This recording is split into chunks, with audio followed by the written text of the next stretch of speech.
Hello everyone, my name is Aarti and you're watching HW News. After the Modi government returned to power in 2019, we saw a new zeal in it. The zeal to create Naya Bharat, New India. One thought the government may wanted to bring about changes in terms of hunger index, press freedom index, reduce crimes against women, reduce crime in general and so on. But under the able leadership of Prime Minister Modi, the government had a better plan. Well, who doesn't know about the penchant of Prime Minister Modi for tall statues and huge buildings? That's why we have Statue of Unity honoring Sardar Vallabhbhai Patel, the tallest statue in the world, and the new Parliament building Central Vista. Hundreds and thousands of crores spent on both these projects. It is a different question altogether whether the values of Sardar Patel or even sanctity of the parliamentary democracy is being maintained today. I am telling you all of this because probably Prime Minister Modi would have been the only Prime Minister to have honor of inaugurating two tallest statues during his tenure.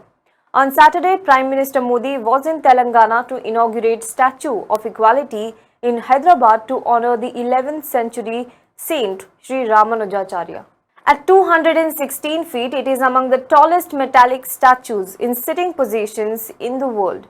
It is mounted on a 54 feet high building named Bhadravedi. He unveiled the statue after taking part in the rituals at the temple premises. Clad in devotional golden attire and garland made of peacock feathers, Prime Minister Modi sat at the prayer site and then took a tour of the temple premises. While addressing the attendees on the occasion, he also did not forget to mention Hyderabad as Bhagyanagra. So while he did all the things right, he forgot to mention one thing. And that one thing is what we are going to talk about in this video today. But before that, good journalism is a public service. But good journalism also comes with a cost. If you want to promote good journalism, then please support us. Only you, our viewers, can help us grow. All you have to do is go to our website www.hwnews.in/subscribe and choose the payment plan that suits you. We have kept one-time payment options open. Otherwise, you can also join our membership drive on YouTube by clicking the join button below. Your support ensures good journalism thrives. So please do pay us, do support us. Now coming back to the story. What did Prime Minister Modi forget to mention while inaugurating the 216 feet, one of the tallest statues in the world in Hyderabad? That the statue is made in China. The 135 crore rupees statue is made not in India but in China. Well, those who hailed Make in India might be in a shock, but wait, wasn't Make in India a pet policy of Prime Minister Modi himself? Do we even remember that slogan now? Well, according to a Deccan Herald report, the statue is made of 5 metals, that is Panchaloha, copper, silver, gold, zinc and titanium, of which copper comprises 80%. Casting works were carried out for the statue in China and the statue was brought to India in 1,600 pieces. The installation took place in 2017-18, taking about 15 months. Now here is an interesting part that one Indian company was also in the race to win the contract. However, China's Aerosun Corporation was given the order in August 2015, just a year after Prime Minister Modi's famed Make in India push.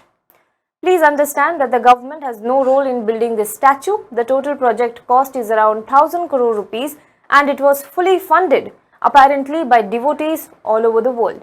The point here is, at a time when the government was pushing for Make in India, a Chinese company was awarded the contract to build one of the tallest statues in India.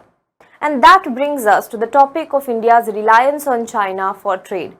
After the India-China troops face-off near Galwan in 2020, the government of India banned certain Chinese apps. Though the government did say that it is banning these apps because of privacy and security reasons, the supporters of Prime Minister Modi and his government took it as a decisive action against China. Remember those statements? If we have to counter China, we should boycott Chinese products. And videos coming in from different parts of the country where people threw their TV sets and smashed the Chinese-made mobile phones to call for a boycott. Well, that was what I call a momentary outrage that did not last long. at least not in private, and that is quite visible in the data. Now, according to a recent report, India's reliance on China and Chinese goods in fact went up in 2021. This despite many countries including India stressing on the need to reduce reliance on China, particularly in the wake of COVID-19 pandemic and the disruptions to supply chains all across the globe. This despite the fact that talks are still ongoing to resolve border dispute and 50 to 60,000 soldiers remain deployed on both the sides of LAC. A report in the Indian Express shows that India's bilateral trade with China has grown 44% in 2021 according to the Chinese government data for the full calendar year. Imports grew over record 46% while exports were up 35%. The data says that India's total imports from China crossed a record $97.5 billion last year, making up a large chunk of the bilateral trade that reached $125 billion for the first time, crossing the $100 billion mark. Well, according to an analysis of India's Ministry of Commerce data, of the 8,455 different types of items imported from China between January and November 2021, more than 4,000 showed an increase. And this list includes almost everything from wide range of chemicals and electronics to auto components and textiles. According to a study of the numbers by Santosh Pai, an honorary fellow at the Institute of Chinese Studies in New Delhi, the top 100 items by value accounted for $41 billion, which is $25 billion more than that of 2020. So while once we talked about showing red eyes to China, seems more like we are turning a blind eye to the issue. Do let us know what you think about this in the comment box below. For more news and updates, you can log on to www.hwnews.in. Also, please do subscribe to our YouTube channel, like this video, comment below it, and please subscribe to our YouTube channel and help us reach the 3 lakh mark. Thank you so much.